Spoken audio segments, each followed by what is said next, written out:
Durak değil, durak mıydı? Dolu kaptanın karşısında.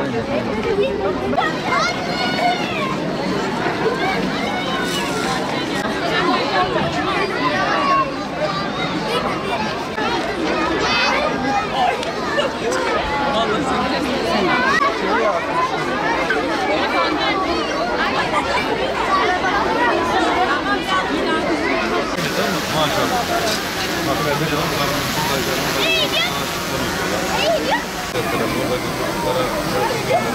Faaliyetler yaparak orada bulunuyor.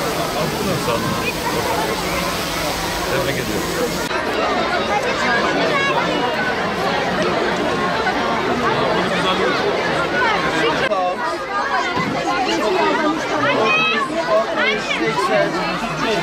Oradan da meyve suyu verelim.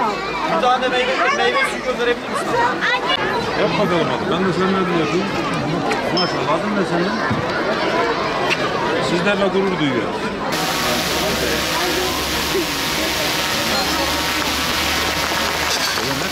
Yani tarihten beri süregelen ama son zamanlarda da artan İsrail yaklaşık Gazze'de, Filistin'de 60 bin masum insanı şehit etti ve bunların 20 bin tanesi çocuk, diğerleri kadın, yaşlı. Ve bu ne yazık ki bu zulüm dünyanın gözü önünde oluyor.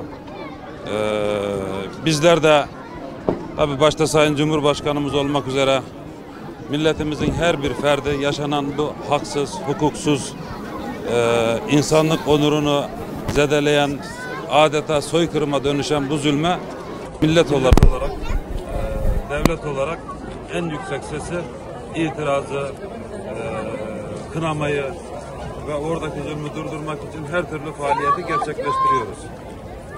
Bugün de İbrahim Çeçen İlkokulu'nda bu minicik bedenlerinde taşıdıkları, sadece bu okulumuz değil, Ekim ayı boyunca ilimizde 103 okulumuzda yaklaşık 3 milyon TL gibi bu yapılan kermeslerle bir yardım toplandı. Hakikaten ben tebrik ediyorum. Demin de ifade ettim. Bu minicik bedenlerinde kocaman yürek taşıyor bizim yavrularımız.